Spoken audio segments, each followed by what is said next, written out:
ਸਤਿ ਸ਼੍ਰੀ ਅਕਾਲ ਦੋਸਤੋ, ਸਵਾਗਤ ਹੈ ਤੁਹਾਡੇ ਆਪਣੇ ਚੈਨਲ ਪੀਵੀ ਪੰਜਾਬੀ ਕਹਾਣੀਆਂ ਤੇ। ਅੱਜ ਤੁਹਾਡੇ ਲਈ ਲੈ ਕੇ ਆਏ ਹਾਂ ਇੱਕ ਨਵੀਂ ਪੰਜਾਬੀ ਕਹਾਣੀ। ਮੇਰੇ ਸਹੁਰੇ ਘਰ ਵਿੱਚ ਸਿਰਫ ਮੇਰੀ ਨਣਦ ਅਤੇ ਮੇਰਾ ਸਹੁਰਾ ਸਨ। ਮੇਰੀ ਸੱਸ ਨੂੰ ਮਰੀ ਹੋਈ ਨੂੰ ਕਾਫੀ ਸਮਾਂ ਹੋ ਗਿਆ ਸੀ। ਮੇਰੀ ਨਣਦ ਰਵੀਨਾ ਬਹੁਤ ਸੋਹਣੀ ਸੀ, ਪਰ ਮੇਰੇ ਸਹੁਰੇ ਜੀ ਨੂੰ ਉਸ ਦੇ ਵਿਆਹ ਦੀ ਕੋਈ ਚਿੰਤਾ ਨਹੀਂ ਸੀ। ਹਰ ਰੋਜ਼ ਰਵੀਨਾ ਕਈ ਘੰਟੇ ਮੇਰੇ ਸਹੁਰੇ ਜੀ ਦੇ ਕਮਰੇ ਵਿੱਚ ਰਹਿੰਦੀ ਸੀ। ਮੈਨੂੰ ਲੱਗਦਾ ਸੀ ਕਿ ਉਹ ਉਹਨਾਂ ਦੀ ਧੀ ਹੈ, ਉਹਨਾਂ ਦੀ ਸੇਵਾ ਕਰ ਰਹੀ ਹੋਵੇਗੀ, ਇਸ ਕਰਕੇ ਉਹ ਆਪਣੇ ਪਿਤਾ ਜੀ ਦੇ ਕਮਰੇ ਵਿੱਚ ਰਹਿੰਦੀ ਹੈ। ਪਰ ਇੱਕ ਦਿਨ ਅਚਾਨਕ ਜਦੋਂ ਮੈਂ ਕਮਰੇ ਵਿੱਚ ਗਈ ਤਾਂ ਮੈਂ ਹੈਰਾਨ ਰਹਿ ਗਈ, ਕਿਉਂਕਿ ਰਵੀਨਾ ਤਾਂ ਮੇਰੇ ਸਹੁਰੇ ਨਾਲ। ਮੈਂ ਸੋਚਦੀ ਤੇ ਹੈਰਾਨ ਹੁੰਦੀ ਕਿ ਰਵੀਨਾ ਬਹੁਤ ਸੋਹਣੀ ਹੋਣ ਦੇ ਬਾਵਜੂਦ ਵੀ ਕੁਮਾਰੀ ਕਿਉਂ ਹੈ। ਅਜਿਹਾ ਨਹੀਂ ਸੀ ਕਿ ਉਸ ਲਈ ਰਿਸ਼ਤੇ ਨਹੀਂ ਆਉਂਦੇ ਸਨ, ਸਗੋਂ ਮੇਰਾ ਸਹੁਰਾ ਜੀ ਉਸ ਦਾ ਵਿਆਹ ਨਹੀਂ ਕਰਨਾ ਚਾਹੁੰਦਾ ਸੀ। ਜਦੋਂ ਵੀ ਉਸ ਲਈ ਕੋਈ ਰਿਸ਼ਤਾ ਆਉਂਦਾ ਤਾਂ ਉਹ ਕੋਈ ਨਾ ਕੋਈ ਬਹਾਨਾ ਬਣਾ ਕੇ ਨਾ ਕਰ ਦਿੰਦੇ ਸੀ। ਰਵੀਨਾ ਮੇਰੇ ਤੋਂ ਵੱਡੀ ਸੀ ਅਤੇ ਉਸ ਦੇ ਵਿਆਹ ਦੀ ਉਮਰ ਵੀ ਲੰਘ ਰਹੀ ਸੀ, ਪਰ ਕਿਸੇ ਨੇ ਇਸ ਗੱਲ ਦੀ ਪਰਵਾਹ ਨਹੀਂ ਕੀਤੀ। ਮੇਰੇ ਸਹੁਰੇ ਘਰ ਵਿੱਚ ਮੇਰਾ ਸਹੁਰਾ ਤੇ ਮੇਰੀ ਨਣਦ ਹੀ ਸੀ। ਮੇਰਾ ਪਤੀ ਵਿਦੇਸ਼ੀ ਸੀ, ਵਿਆਹ ਤੋਂ 2 ਸਾਲ ਬਾਅਦ ਅਮਰੀਕਾ ਚਲੇ ਗਏ ਸੀ। ਸ਼ੁਰੂ ਵਿੱਚ ਮੈਂ ਸੋਚਿਆ ਕਿ ਸ਼ਾਇਦ ਰਵੀਨਾ ਦੇ ਸਿਰ ਤੇ ਮਾਂ ਦਾ ਸਾਇਆ ਨਹੀਂ ਹੈ, ਇਸੇ ਲਈ ਕਿਸੇ ਨੇ ਉਸ ਵੱਲ ਧਿਆਨ ਨਹੀਂ ਦਿੱਤਾ ਅਤੇ ਸਹੀ ਉਮਰ ਵਿੱਚ ਉਸ ਦਾ ਵਿਆਹ ਵੀ ਨਹੀਂ ਕੀਤਾ। ਪਰ ਕੁਝ ਹੀ ਦਿਨਾਂ ਵਿੱਚ ਮੈਨੂੰ ਅਹਿਸਾਸ ਹੋ ਗਿਆ ਕਿ ਮੈਂ ਜੋ ਸੋਚ ਰਹੀ ਸੀ ਬਿਲਕੁਲ ਵੀ ਅਜਿਹਾ ਨਹੀਂ ਸੀ। ਰਵੀਨਾ ਲਈ ਹਰ ਰੋਜ਼ ਕੋਈ ਨਾ ਕੋਈ ਰਿਸ਼ਤਾ ਆਉਂਦਾ ਰਹਿੰਦਾ ਹੈ, ਕਿਉਂਕਿ ਰਵੀਨਾ ਖੂਬਸੂਰਤ ਸੀ, ਪਰ ਇਸ ਦੇ ਬਾਵਜੂਦ ਹੁਣ ਤੱਕ ਉਹਦਾ ਰਿਸ਼ਤਾ ਨਹੀਂ ਹੋ ਸਕਿਆ। ਇਸ ਦੇ ਪਿੱਛੇ ਕੀ ਕਾਰਨ ਹੈ? ਜਦੋਂ ਉਸ ਤੋਂ ਪਰਦਾ ਹਟਾਇਆ ਗਿਆ ਤਾਂ ਮੇਰੇ ਪੈਰਾਂ ਹੇਠੋਂ ਜ਼ਮੀਨ ਨਿਕਲ ਗਈ। ਰਵੀਨਾ ਬਹੁਤ ਚੰਗੀ ਕੁੜੀ ਸੀ। ਉਹ ਆਪਣੇ ਪਿਤਾ ਦੀ ਬਹੁਤ ਸੇਵਾ ਕਰਦੀ ਸੀ। ਉਹ ਸਾਰਾ ਦਿਨ ਆਪਣੇ ਪਿਤਾ ਜੀ ਦੇ ਕਮਰੇ ਵਿੱਚ ਬਿਤਾਉਂਦੀ ਅਤੇ ਮੈਂ ਹਮੇਸ਼ਾ ਸੋਚਦੀ ਕਿ ਇਹ ਕਿੰਨੀ ਚੰਗੀ ਧੀ ਹੈ। ਉਹ ਸਭ ਦੀ ਸੇਵਾ ਕਰਦੀ ਹੈ, ਪਰ ਰਵੀਨਾ ਦੀ ਕੋਈ ਪਰਵਾਹ ਨਹੀਂ ਕਰਦਾ। ਇਸ ਉਮਰ ਵਿੱਚ ਕੁੜੀਆਂ ਦਾ ਵਿਆਹ ਹੋ ਜਾਂਦਾ ਹੈ, ਉਹ ਆਪਣੇ ਘਰਾਂ ਵਿੱਚ ਖੁਸ਼ੀ-ਖੁਸ਼ੀ ਆਪਣਾ ਜੀਵਨ ਬਤੀਤ ਕਰਦੀਆਂ ਹਨ ਅਤੇ ਰਵੀਨਾ ਆਪਣੇ ਪਿਤਾ ਦੀ ਸੇਵਾ ਵਿੱਚ ਲੱਗੀ ਹੋਈ ਹੈ। ਕਦੇ-ਕਦੇ ਮੈਂ ਸੋਚਦੀ ਸੀ ਕਿ ਰਵੀਨਾ ਦੇ ਦਿਲ ਵਿੱਚ ਵੀ ਉਸ ਦੇ ਵਿਆਹ ਨੂੰ ਲੈ ਕੇ ਬਹੁਤ ਸਾਰੀਆਂ ਇੱਛਾਵਾਂ ਹੋਣਗੀਆਂ, ਪਰ ਮੈਨੂੰ ਰਵੀਨਾ ਨਾਲ ਉਸ ਦੇ ਦਿਲ ਦੀ ਗੱਲ ਕਰਨਾ ਪਸੰਦ ਨਹੀਂ ਸੀ। ਮੈਂ ਨਹੀਂ ਚਾਹੁੰਦੀ ਸੀ ਕਿ ਉਹ ਮਹਿਸੂਸ ਕਰੇ ਕਿ ਉਹ ਇਸ ਘਰ ਵਿੱਚ ਬੋਝ ਹੈ ਜਿੱਥੇ ਮੈਂ ਵਿਆਹ ਕਰਵਾ ਕੇ ਆਈ ਸੀ। ਇਹ ਇੱਕ ਛੋਟਾ ਜਿਹਾ ਘਰ ਸੀ ਜਿਸ ਵਿੱਚ ਅਸੀਂ ਬਹੁਤ ਖੁਸ਼ੀ ਨਾਲ ਰਹਿ ਰਹੇ ਸੀ। ਇਸ ਵਿੱਚ ਸਿਰਫ 3 ਕਮਰੇ ਸਨ, ਇੱਕ ਮੇਰਾ, ਇੱਕ ਰਵੀਨਾ ਦਾ ਅਤੇ ਇੱਕ ਮੇਰੇ ਸਹੁਰੇ ਜੀ ਦਾ। ਇਸ ਘਰ ਵਿੱਚ ਕੰਮ ਵੀ ਬਹੁਤ ਘੱਟ ਸੀ। ਥੋੜਾ ਬਹੁਤ ਕੰਮ ਹੁੰਦਾ ਸੀ ਤਾਂ ਰਵੀਨਾ ਮੇਰੇ ਨਾਲ ਕਰਵਾ ਦਿੰਦੀ ਸੀ ਅਤੇ ਉਸ ਤੋਂ ਬਾਅਦ ਮੈਂ ਜ਼ਿਆਦਾਤਰ ਆਪਣੇ ਕਮਰੇ ਵਿੱਚ ਹੀ ਰਹਿੰਦੀ ਸੀ, ਕਿਉਂਕਿ ਰਵੀਨਾ ਆਪਣੇ ਪਿਤਾ ਜੀ ਦੇ ਕਮਰੇ ਵਿੱਚ ਜ਼ਿਆਦਾ ਸਮਾਂ ਰਹਿੰਦੀ ਸੀ ਅਤੇ ਮੈਨੂੰ ਆਪਣੇ ਸਹੁਰੇ ਜੀ ਦੇ ਕਮਰੇ ਵਿੱਚ ਜ਼ਿਆਦਾ ਬੈਠਣਾ ਪਸੰਦ ਨਹੀਂ ਸੀ। ਇਸ ਲਈ ਮੈਂ ਆਪਣੇ ਕਮਰੇ ਵਿੱਚ ਰਹਿੰਦੀ ਸੀ। ਬਹੁਤਾ ਸਮਾਂ ਮੈਂ ਆਪਣੀ ਮਾਂ ਨਾਲ ਫੋਨ ਤੇ ਗੱਲ ਕਰਦੀ ਰਹਿੰਦੀ ਜਾਂ ਮੈਂ ਆਪਣੇ ਪਤੀ ਨਾਲ। ਮੇਰਾ ਤੇ ਨਵੀਨ ਦਾ ਵਿਆਹ ਸਾਡੀ ਮਰਜ਼ੀ ਨਾਲ ਹੋਇਆ ਸੀ। ਅਸੀਂ ਇੱਕ ਦੂਜੇ ਨੂੰ ਪਸੰਦ ਕਰਦੇ ਸੀ ਅਤੇ ਮੇਰੇ ਮਾਤਾ-ਪਿਤਾ ਨੇ ਵੀ ਇਹ ਦੇਖ ਕੇ ਵਿਆਹ ਕਰ ਦਿੱਤਾ ਸੀ ਕਿ ਨਵੀਨ ਬਹੁਤ ਵਧੀਆ ਅਤੇ ਅਮੀਰ ਵਿਅਕਤੀ ਹੈ। ਮੇਰਾ ਸਹੁਰਾ ਵੀ ਰਿਟਾਇਰਡ ਸਰਕਾਰੀ ਅਫਸਰ ਸੀ ਤੇ ਉਸ ਕੋਲ ਵੀ ਕਾਫੀ ਪੈਸਾ ਸੀ। ਪੈਸੇ ਦੀ ਕੋਈ ਕਮੀ ਨਹੀਂ ਸੀ। ਕੁਝ ਸਮੇਂ ਬਾਅਦ ਸਾਡਾ ਵਿਆਹ ਹੋ ਗਿਆ। ਜਦੋਂ ਮੈਂ ਪਹਿਲੀ ਵਾਰ ਆਪਣੇ ਸਹੁਰੇ ਘਰ ਆਈ ਤਾਂ ਮੈਂ ਹੈਰਾਨ ਰਹਿ ਗਈ, ਕਿਉਂਕਿ ਮੈਂ ਸੋਚਿਆ ਕਿ ਮੈਂ ਕਿਸੇ ਵੱਡੇ ਘਰ ਵਿੱਚ ਵਿਆਹ ਕਰਵਾਉਣ ਜਾ ਰਹੀ ਹਾਂ, ਕਿਉਂਕਿ ਸਾਰਿਆਂ ਨੇ ਇਹ ਗੱਲ ਦੱਸੀ ਸੀ ਕਿ ਉਸ ਦਾ ਪਿਤਾ ਬਹੁਤ ਅਮੀਰ ਹੈ। ਪਰ ਇਹ ਸਿਰਫ 3 ਕਮਰਿਆਂ ਦਾ ਛੋਟਾ ਜਿਹਾ ਘਰ ਸੀ, ਜਿਸ ਵਿੱਚ ਰਸੋਈ ਵੀ ਬਹੁਤ ਛੋਟੀ ਸੀ। ਵਿਆਹ ਵਾਲੀ ਰਾਤ ਮੈਂ ਦੁਲਹਨ ਬਣ ਕੇ ਬੈਠੀ ਸੀ ਤੇ ਛੋਟਾ ਜਿਹਾ ਕਮਰਾ ਫੁੱਲਾਂ ਨਾਲ ਸਜਿਆ ਹੋਇਆ ਸੀ। ਕਮਰਾ ਛੋਟਾ ਹੋਣ ਕਰਕੇ ਸਾਰਾ ਕਮਰਾ ਮਹਿਕ ਨਾਲ ਭਰਿਆ ਹੋਇਆ ਸੀ। ਮੇਰਾ ਦਿਲ ਜ਼ੋਰ-ਜ਼ੋਰ ਨਾਲ ਧੜਕ ਰਿਹਾ ਸੀ। ਨਵੀਨ ਮੇਰਾ ਪਹਿਲਾ ਪਿਆਰ ਹੈ। ਮੈਂ ਉਸ ਤੋਂ ਇਲਾਵਾ ਕਿਸੇ ਹੋਰ ਬਾਰੇ ਸੋਚ ਵੀ ਨਹੀਂ ਸਕਦੀ ਸੀ ਅਤੇ ਹੁਣ ਅਸੀਂ ਵਿਆਹ ਦੇ ਬੰਧਨ ਵਿੱਚ ਬੱਝ ਗਏ ਸੀ।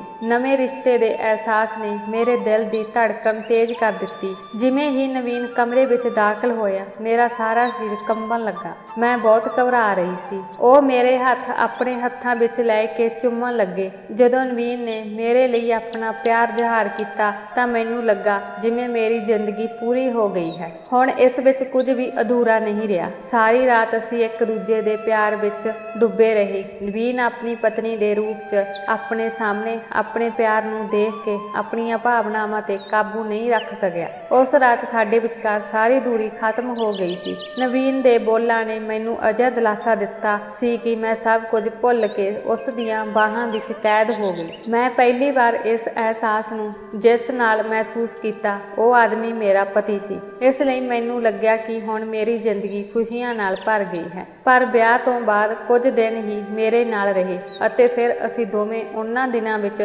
ਸਾਰਾ ਸ਼ਹਿਰ ਘੁੰਮ ਚੁੱਕੇ ਸੀ। ਹਰ ਲੰਘਦੇ ਦਿਨ ਦੇ ਨਾਲ ਨਵੀਨ ਦਾ ਪਿਆਰ ਵੱਧਦਾ ਰਿਹਾ। ਉਸ ਨੇ ਸਾਬਤ ਕੀਤਾ ਕਿ ਉਸ ਕੋਲ ਪੈਸੇ ਦੀ ਕਮੀ ਨਹੀਂ ਹੈ। ਮੇਰੇ ਮੂੰਹੋਂ ਨਿਕਲਦੀ ਦੇਰ ਸੀ ਕਿ ਉਹ ਝੱਟ ਪੂਰੀ ਕਰ ਦਿੰਦਾ। ਮੈਂ ਨਵੀਨ ਨਾਲ ਇੰਨੇ ਚੰਗੇ ਦਿਨ ਬਿਤਾਏ ਤੇ ਮੈਨੂੰ ਅਹਿਸਾਸ ਹੋਇਆ ਕਿ ਮੇਰਾ ਉਸ ਨੂੰ ਪਿਆਰ ਕਰਨਾ ਗਲਤ ਨਹੀਂ ਸੀ ਅਤੇ ਮੇਰੇ ਮਾਤਾ ਪਿਤਾ ਨੇ ਵੀ ਫੈਸਲੇ 'ਚ ਪੂਰਾ ਸਾਥ ਦਿੱਤਾ, ਜਿਸ ਕਾਰਨ ਨਵੀਨ ਅੱਜ ਮੇਰਾ ਜੀਵਨ ਸਾਥੀ ਸੀ। ਮੈਂ ਨਵੀਨ ਨੂੰ ਪੁੱਛਿਆ ਕਿ ਜਦੋਂ ਤੁਹਾਡੇ ਕੋਲ ਇੰਨੀ ਦੌਲਤ ਹੈ ਤਾਂ ਅਸੀਂ ਇੰਨੇ ਛੋਟੇ ਘਰ ਵਿੱਚ ਕਿਉਂ ਰਹਿੰਦੇ ਹਾਂ, ਜਿਸ ਤੇ ਨਵੀਨ ਨੇ ਮੈਨੂੰ ਕਿਹਾ ਕਿ ਇਹ ਮੇਰੀ ਮਾਂ ਦੀ ਨਿਸ਼ਾਨੀ ਹੈ। ਮੇਰੀ ਮੰਮੀ ਨੇ ਇਸ ਨੂੰ ਪਸੰਦ ਕੀਤਾ ਅਤੇ ਇਸ ਨੂੰ ਖਰੀਦਿਆ, ਇਸ ਲਈ ਅਸੀਂ ਇਸ ਨੂੰ ਛੱਡ ਕੇ ਕਿਤੇ ਹੋਰ ਨਹੀਂ ਜਾਣਾ ਚਾਹੁੰਦੇ। ਇਸ ਛੋਟੇ ਜਿਹੇ ਘਰ ਨਾਲ ਮੇਰੇ ਅਤੇ ਰਵੀਨਾ ਦੇ ਬਚਪਨ ਦੀਆਂ ਬਹੁਤ ਸਾਰੀਆਂ ਯਾਦਾਂ ਜੁੜੀਆਂ ਹੋਈਆਂ ਹਨ। ਮੈਂ ਅਤੇ ਮੇਰੇ ਪਿਤਾ ਜੀ ਇਹ ਘਰ ਛੱਡ ਕੇ ਇੱਕ ਵੱਡਾ ਘਰ ਖਰੀਦ ਲੈਂਦੇ, ਪਰ ਰਵੀਨਾ ਇਹ ਘਰ ਛੱਡ ਕੇ ਕਿਤੇ ਨਹੀਂ ਜਾਣਾ ਚਾਹੁੰਦੀ।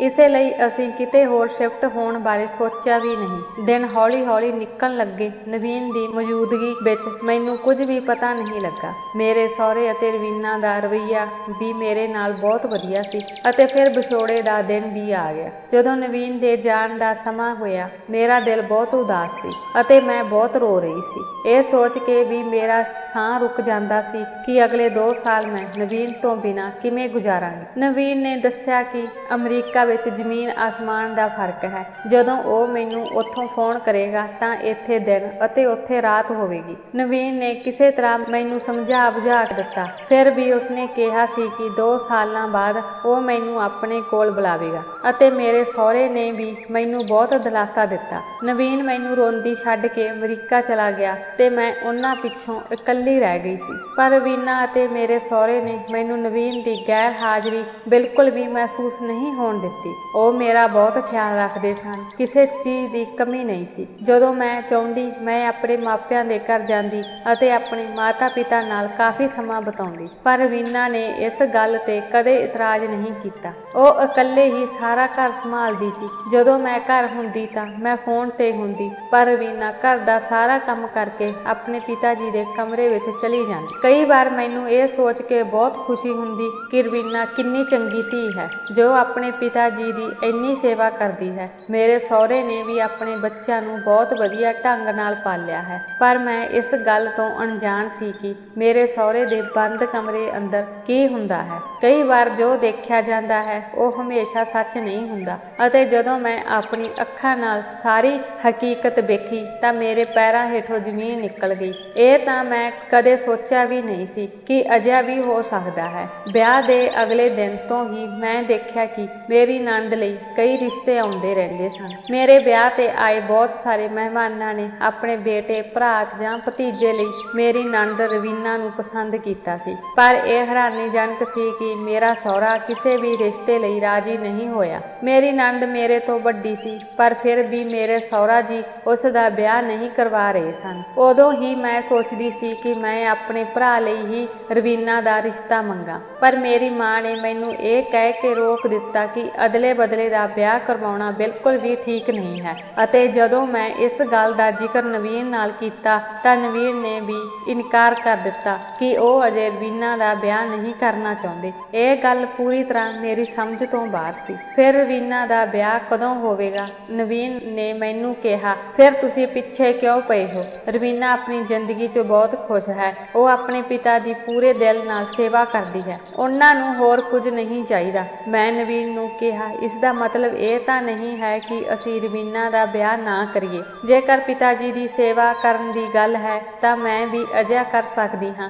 ਪਰ ਹਰ ਲੜਕੀ ਵਾਂਗ ਰਵੀਨਾ ਦੀਆਂ ਵੀ ਕੁਝ ਇੱਛਾਵਾਂ ਹੋਣਗੀਆਂ। ਇਹੀ ਗੱਲ ਸੀ ਜਿਸ ਤੇ ਨਵੀਨ ਅਤੇ ਮੇਰੀ ਲੜਾਈ ਹੁੰਦੀ ਸੀ। ਪਰ ਜਦੋਂ ਗੱਲ ਵਧਣ ਲੱਗੀ ਤਾਂ ਮੈਂ ਚੁੱਪ ਹੋ ਗਈ। ਮੈਂ ਨੋਟ ਕੀਤਾ ਸੀ ਕਿ ਜਿਵੇਂ ਰਵੀਨਾ ਚਾਹੁੰਦੀ ਸੀ ਮੈਂ ਜ਼ਿਆਦਾਤਰ ਸਮਾਂ ਆਪਣੇ ਕਮਰੇ ਵਿੱਚ ਰਹਾਂ, ਕਿਉਂਕਿ ਕਿਉਂਕਿ ਰਵੀਨਾ ਨੇ ਮੈਨੂੰ ਕਮਰੇ ਤੋਂ ਬਾਹਰ ਜਾਣ ਦਾ ਕੋਈ ਮੌਕਾ ਨਹੀਂ ਦਿੱਤਾ। ਕਈ ਵਾਰ ਉਹ ਮੇਰੇ ਕਮਰੇ ਵਿੱਚ ਹੀ ਦੁਪਹਿਰ ਦਾ ਖਾਣਾ ਪਹੁੰਚਾ ਦਿੰਦੀ ਸੀ। ਉਹ ਮੇਰੇ ਉੱਠਣ ਤੋਂ ਪਹਿਲਾਂ ਹੀ ਘਰ ਦਾ ਸਾਰਾ ਕੰਮ ਸੰਭਾਲ ਲੈਂਦੀ ਸੀ ਅਤੇ ਉਸ ਤੋਂ ਬਾਅਦ ਆਪਣੇ ਪਿਤਾ ਜੀ ਦੇ ਕਮਰੇ ਵਿੱਚ ਜਾ ਕੇ ਬੈਠ ਜਾਂਦੀ। ਜਦੋਂ ਮੈਂ ਬਾਹਰ ਜਾਂਦੀ ਸੀ ਤਾਂ ਮੈਂ ਕਿਸ ਨਾਲ ਗੱਲ ਕਰਦੀ, ਇਸ ਲਈ ਮੈਂ ਕਮਰੇ ਵਿੱਚ ਬੰਦ ਰਹਿੰਦੀ ਸੀ। ਕਈ ਵਾਰ ਮੈਨੂੰ ਆਪਣੀ ਕਿਸਮਤ ਤੇ ਮਾਣ ਹੁੰਦਾ ਕਿ ਮੈਨੂੰ ਇੰਨਾ ਵਧੀਆ ਸਹੁਰਾ ਘਰ ਮਿਲਿਆ ਹੈ। ਮੇਰੀ ਨਣਦ ਕਿੰਨੀ ਚੰਗੀ ਅਤੇ ਉਹ ਬਹੁਤ ਪਿਆਰੀ ਹੈ।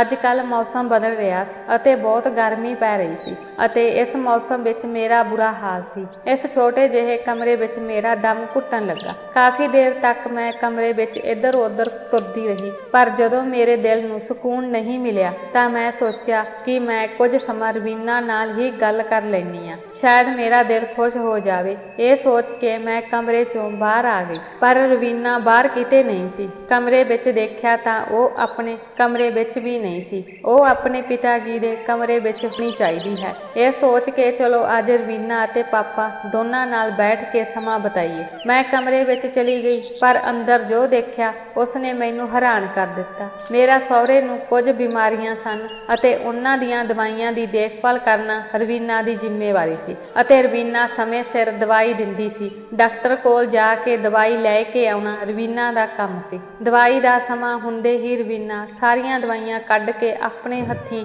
ਮੇਰੇ ਸਹੁਰੇ ਨੂੰ ਖਵਾਉਂਦੀ ਸੀ। ਪਰ ਹੁਣ ਮੈਨੂੰ ਪਤਾ ਲੱਗਾ ਕਿ ਇਹ ਮੇਰੇ ਸਹੁਰੇ ਨੂੰ ਕਿਉਂ ਦਵਾਈ ਦਿੰਦੀ ਸੀ। ਜਦੋਂ ਮੈਂ ਸਹੁਰੇ ਦੇ ਕਮਰੇ ਵਿੱਚ ਦਾਖਲ ਹੋਈ ਤਾਂ ਦੇਖਿਆ ਕਿ ਰਵੀਨਾ ਇੱਕ ਅਜਨਬੀ ਮੁੰਡੇ ਨਾਲ ਸੋਫੇ ਤੇ ਬੈਠੀ ਸੀ ਅਤੇ ਉਹ ਦੋਵੇਂ ਕਿਵੇਂ ਇੱਕ ਦੂਜੇ ਦੇ ਨਾਲ ਕੀ ਕਰ ਰਹੇ ਸਨ ਮੈਂ ਦੱਸ ਨਹੀਂ ਸਕਦੀ। ਜਦ ਕਿ ਮੇਰਾ ਸਹੁਰਾ ਪੂਰੀ ਤਰ੍ਹਾਂ ਬੇਹੋਸ਼ ਸੀ ਅਤੇ ਆਪਣੇ ਮੰਜੇ ਤੇ ਲੇਟਿਆ ਹੋਇਆ। ਸੋਫੇ ਤੇ ਬੈਠੇ ਉਹ ਇੱਕ ਦੂਜੇ ਨੂੰ ਚੁੰਮ ਰਹੇ ਸਨ। ਦੋਹਾਂ ਨੂੰ ਇਸ ਹਾਲਤ 'ਚ ਦੇਖ ਕੇ ਮੈਂ ਉੱਚੀ ਉੱਚੀ ਰਵੀਨਾ ਦਾ ਨਾਂ ਲੈ ਕੇ ਰੌਲਾ ਪਾਉਣਾ ਸ਼ੁਰੂ ਕਰ ਦਿੱਤਾ, ਤਾਂ ਵੀ ਮੇਰੇ ਸਹੁਰੇ ਨੂੰ ਕੋਈ ਪਤਾ ਨਾ ਲੱਗਿਆ। ਰਵੀਨਾ ਨੇ ਝੱਟ ਅੱਗੇ ਹੋ ਕੇ ਮੇਰੇ ਮੂੰਹ ਤੇ ਹੱਥ ਰੱਖ ਦਿੱਤਾ। ਜੋ ਕੋਈ ਵੀ ਸੀ, ਉਹ ਮੁੰਡਾ ਮੇਰੇ ਲਈ ਬਿਲਕੁਲ ਅਜਨਬੀ ਸੀ। ਉਸੇ ਸਮੇਂ ਲੜਕਾ ਕਮਰੇ ਤੋਂ ਬਾਹਰ ਚਲਾ ਗਿਆ। ਰਵੀਨਾ ਮੈਨੂੰ ਖਿੱਚ ਕੇ ਆਪਣੇ ਕਮਰੇ ਵਿੱਚ ਲੈ ਗਈ ਅਤੇ ਆਪਣੇ ਪਿਤਾ ਦੇ ਕਮਰੇ ਦਾ ਦਰਵਾਜ਼ਾ ਬੰਦ ਕਰ ਦਿੱਤਾ। ਮੈਂ ਆਪਣੀ ਥਾਂ ਤੇ ਖੜੀ ਹੋ ਗਈ। ਇਹ ਸਭ ਕੀ ਹੋ ਰਿਹਾ ਹੈ? ਰਵੀਨਾ ਨੇ ਮੈਨੂੰ ਮੰਜੇ ਤੇ ਬਿਠਾਇਆ ਅਤੇ ਆਪ ਮੇਰੇ ਕੋਲ ਬੈਠ ਗਈ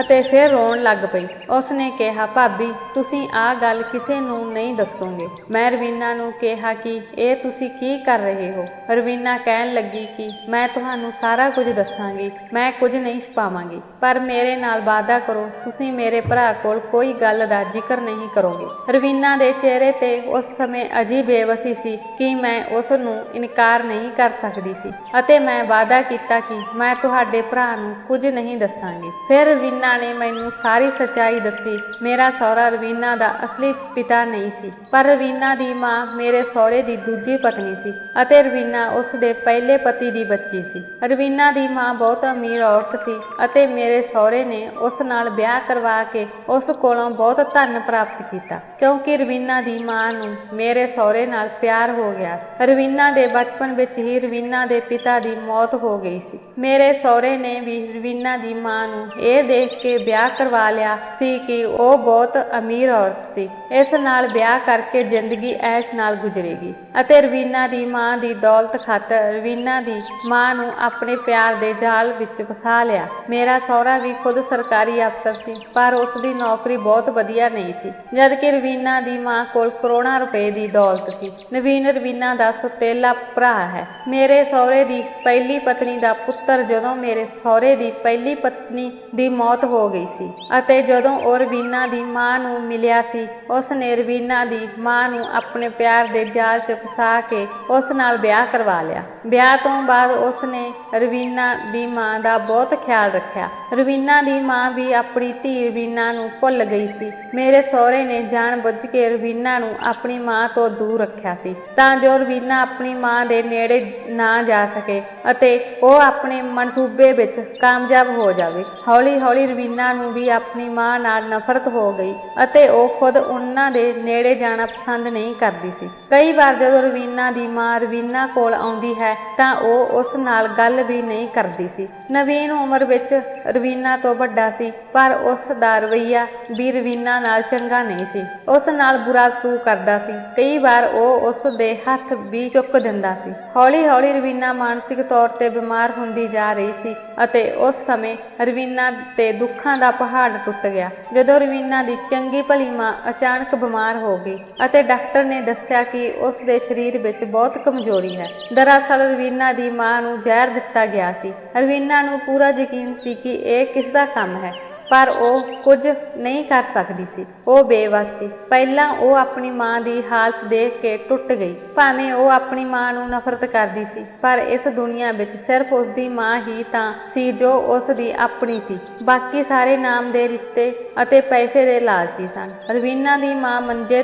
ਤੋਂ ਦੁਬਾਰਾ ਨਾ ਉੱਠੀ। ਜਦੋਂ ਰਵੀਨਾ ਦੀ ਮਾਂ ਦੀ ਆਖਰੀ ਸਮਾਂ ਆਇਆ ਤਾਂ ਰਵੀਨਾ ਹਰ ਸਮੇਂ ਉਸ ਦੇ ਨਾਲ ਰਹਿਣ ਲੱਗੀ। ਉਸ ਸਮੇਂ ਮੇਰੇ ਸਹੁਰੇ ਨੇ ਵੀ ਰਵੀਨਾ ਨੂੰ ਸਾਡੇ ਤੋਂ ਦੂਰ ਰੱਖਣ ਦੀ ਪੂਰੀ ਕੋਸ਼ਿਸ਼ ਕੀਤੀ, ਪਰ ਰਵੀਨਾ ਵੀ ਜਿੱਦੀ ਹੋ ਗਈ ਅਤੇ ਆਪਣੀ ਮਾਂ ਦਾ ਸਾਥ ਨਾ ਛੱਡਿਆ। ਰਵੀਨਾ ਦੇ ਮਨ ਵਿੱਚ ਇਹ ਗੱਲ ਵੱਸ ਗਈ ਕਿ ਮੇਰੀ ਮਾਂ ਦੀ ਮੌਤ ਲਈ ਮੇਰਾ ਮਤਰੇਆ ਪਿਤਾ ਜ਼ਿੰਮੇਵਾਰ ਹੈ। ਰਵੀਨਾ ਦੀ ਚੰਗੀ ਭਲੀ ਮਾਂ ਕੁਝ ਮਹੀਨਿਆਂ ਵਿੱਚ ਹੀ ਰਵੀਨਾ ਦੀਆਂ ਅੱਖਾਂ ਦੇ ਸਾਹਮਣੇ ਮਰ ਗਈ ਅਤੇ ਫਿਰ ਉਹ ਆਪਣੇ ਮਤਰੇਏ ਪਿਤਾ ਦੇ ਰਹਿਮੋ ਕਰਮ ਦੇ ਸੀ। ਰਵੀਨਾ ਦੇ ਮਤਰੇਏ ਪਿਤਾ ਇਹ ਸੋਚ ਕੇ ਖੁਸ਼ ਹੋ ਗਿਆ ਕਿ ਹੁਣ ਸਾਰੀ ਜਾਇਦਾਦ ਤਾਂ ਉਹ ਇਕੱਲਾ ਮਾਲਕ ਹੈ, ਪਰ ਉਸ ਸਮੇਂ ਉਸ ਦੇ ਸਿਰ ਤੇ ਅਸਮਾਨ ਡਿੱਗ ਪਿਆ ਜਦੋਂ ਉਸ ਨੂੰ ਪਤਾ ਲੱਗਾ ਕਿ ਰਵੀਨਾ ਦੀ ਮਾਂ ਦੀ ਮੌਤ ਤੋਂ ਪਹਿਲਾਂ ਜਾਇਦਾਦ ਉਸ ਦੀ ਬੇਟੀ ਦੇ ਨਾਂ ਤੇ ਟ੍ਰਾਂਸਫਰ ਹੋ ਚੁੱਕੀ ਸੀ, ਪਰ ਇਹ ਸਾਰੀ ਜਾਇਦਾਦ ਰਵੀਨਾ ਦੇ ਨਾਂ ਤੇ ਵਿਆਹ ਤੋਂ ਬਾਅਦ ਹੀ ਹੋਵੇਗੀ। ਵਿਆਹ ਤੋਂ ਪਹਿਲਾਂ ਜਾਇਦਾਦ ਦੇ ਪੂਰਾ ਹੱਕ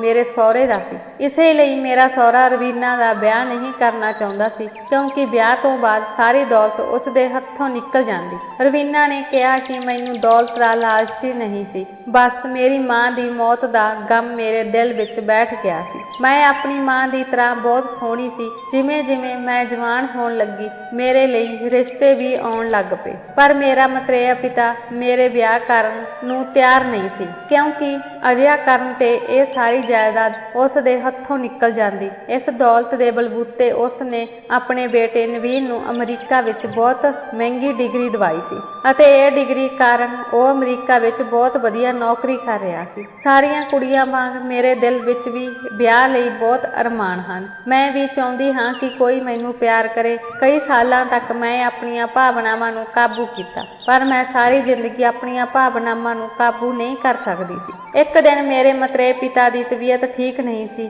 ਅਤੇ ਮੈਂ ਉਸ ਨੂੰ ਡਾਕਟਰ ਕੋਲ ਲੈ ਗਈ ਅਤੇ ਉੱਥੇ ਮੈਨੂੰ ਰਵੀ ਮਿਲਿਆ ਜੋ ਇੱਕ ਵਪਾਰੀ ਸੀ। ਹੋਰ ਮੁੰਡਿਆਂ ਵਾਂਗ ਰਵੀ ਵੀ ਪਹਿਲੀ ਨਜ਼ਰ ਵਿੱਚ ਹੀ ਮੇਰੀ ਸੁੰਦਰਤਾ ਨਾਲ ਮੋਹਿਤ ਹੋ ਗਿਆ। ਉਹ ਆਪਣੀ ਮਾਂ ਨਾਲ ਡਾਕਟਰ ਕੋਲ ਆਇਆ ਹੋਇਆ ਸੀ। ਉਸ ਦੀ ਮਾਂ ਨੇ ਗੱਲਬਾਤ ਵਿੱਚ ਮੇਰੇ ਕੋਲੋਂ ਮੇਰਾ ਪਤਾ ਲੈ ਲਿਆ ਅਤੇ ਫਿਰ ਕੁਝ ਦਿਨਾਂ ਬਾਅਦ ਉਹ ਰਵੀ ਦਾ ਰਿਸ਼ਤਾ ਮੇਰੇ ਲਈ ਲੈ ਕੇ ਆਈ, ਪਰ ਮੈਨੂੰ ਚੰਗੀ ਤਰ੍ਹਾਂ ਪਤਾ ਸੀ ਕਿ ਮੇਰਾ ਪਿਤਾ ਇਸ ਰਿਸ਼ਤੇ ਲਈ ਨਹੀਂ ਮੰਨੇਗਾ। ਮੈਂ ਰਵੀ ਨੂੰ ਸਮਝਾਉਣ ਦੀ ਕੋਸ਼ਿਸ਼ ਕੀਤੀ, ਪਰ ਉਸਨੇ ਕਿਹਾ ਕਿ ਉਹ ਮੇਰੇ ਬਿਨਾਂ ਨਹੀਂ ਰਹਿ ਸਕਦਾ।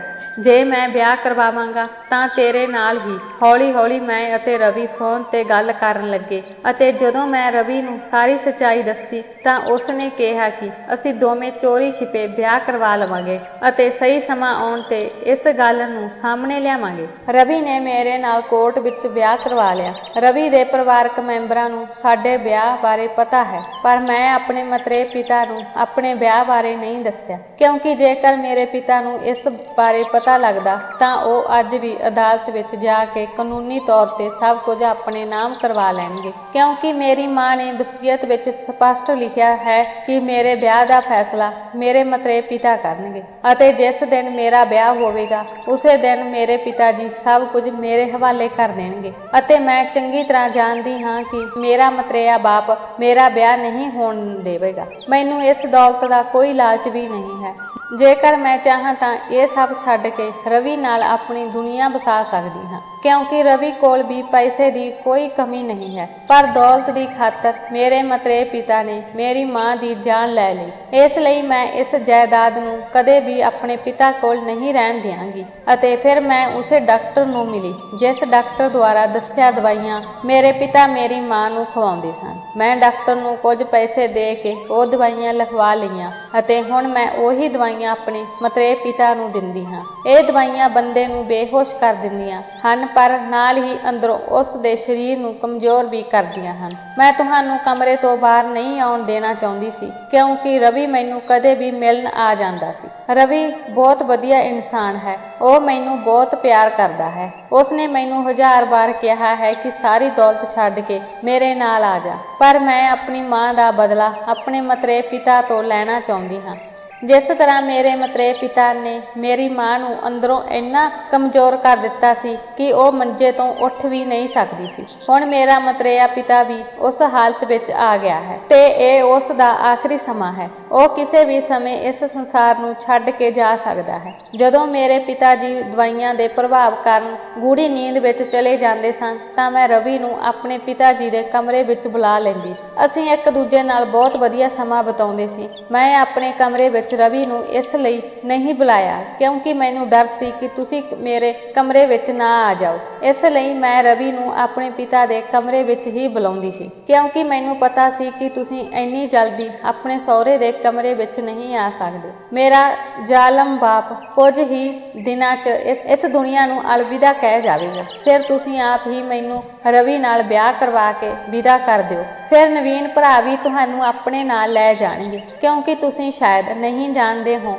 ਕਿ ਮੇਰੇ ਮਤਰੇਏ ਪਿਤਾ ਨੇ ਫੈਸਲਾ ਕੀਤਾ ਸੀ ਕਿ ਜਿੰਨਾ ਚਿਰ ਮੈਂ ਜਿਉਂਦਾ ਹਾਂ ਤੁਸੀਂ ਆਪਣੀ ਪਤਨੀ ਨੂੰ ਆਪਣੇ ਨਾਲ ਅਮਰੀਕਾ ਨਹੀਂ ਲੈ ਜਾ ਸਕਦੇ। ਫਿਰ ਮੈਂ ਨਵੀਨ ਭਰਾ ਨੇ ਤੁਹਾਡੇ ਕੋਲ ਝੂਠ ਬੋਲਿਆ ਹੈ ਕਿ 2 ਸਾਲਾਂ ਬਾਅਦ ਤੁਹਾਨੂੰ ਉਹ ਇੱਥੋਂ ਲੈ ਜਾਵੇਗਾ, ਪਰ ਅਜਿਹਾ ਨਹੀਂ ਹੋਵੇਗਾ। ਜਿੰਨਾ ਚਿਰ ਮੇਰਾ ਇਹ ਮਤਰੇਆ ਬਾਪ ਜਿਉਂਦਾ ਹੈ ਉਹ ਤੁਹਾਨੂੰ ਇੱਥੋਂ ਨਹੀਂ ਜਾਣ ਦੇਵੇਗਾ, ਪਰ ਜਿਉਂ ਹੀ ਉਹ ਮਰਦਾ ਹੈ ਮੈਂ ਵੀ ਆਪਣੀ ਦੁਨੀਆ ਵਿੱਚ ਖੁਸ਼ ਹੋ ਜਾਵਾਂਗੀ। ਫਿਰ ਨਵੀਨ ਵੀਰ ਵੀ ਤੁਹਾਨੂੰ ਇੱਥੋਂ ਲੈ ਜਾਣਗੇ ਤੇ ਤੁਸੀਂ ਵੀ ਆਪਣੀ ਦੁਨੀਆ ਵਿੱਚ ਖੁਸ਼ ਰਹੋਗੇ। ਰਵੀਨਾ ਦੀਆਂ ਗੱਲਾਂ ਸੁਣ ਕੇ ਮੈਂ ਹੈਰਾਨ ਸੀ ਕਿ ਮੈਂ ਤਾਂ ਉਸ ਨੂੰ ਬਹੁਤ ਚੰਗੀ ਧੀ ਸਮਝਦੀ ਸੀ ਜੋ ਆਪਣੇ ਪਿਤਾ ਦੀ ਇੰਨੀ ਸੇਵਾ ਕਰਦੀ ਹੈ, ਪਰ ਉਹ ਤਾਂ ਆਪਣੇ ਹੀ ਪਿਤਾ ਦੀ ਜਾਨ ਲੈਣ ਲਈ ਤਿਆਰ ਸੀ। ਨਵੀਨ ਦੇ ਝੂਠ ਤੋਂ ਮੈਨੂੰ ਵੀ ਬਹੁਤ ਦੁੱਖ ਹੋਇਆ। ਉਸਨੇ ਮੇਰੇ ਨਾਲ ਕਿੰਨਾ ਵੱਡਾ ਝੂਠ ਬੋਲਿਆ ਕਿ ਇਹ 2 ਸਾਲਾਂ ਦੀ ਗੱਲ ਹੈ, ਫਿਰ ਅਸੀਂ ਦੋਵੇਂ ਇਕੱਠੇ ਰਹਾਂਗੇ। ਪਰ ਕਿਤੇ ਨਾ ਕਿਤੇ ਮੈਨੂੰ ਇਹ ਅਹਿਸਾਸ ਸੀ ਕਿ ਸ਼ਾਇਦ ਉਹ ਆਪਣੇ ਪਿਤਾ ਨੂੰ ਇਕੱਲਾ ਨਹੀਂ ਛੱਡਣਾ ਚਾਹੁੰਦਾ ਸੀ,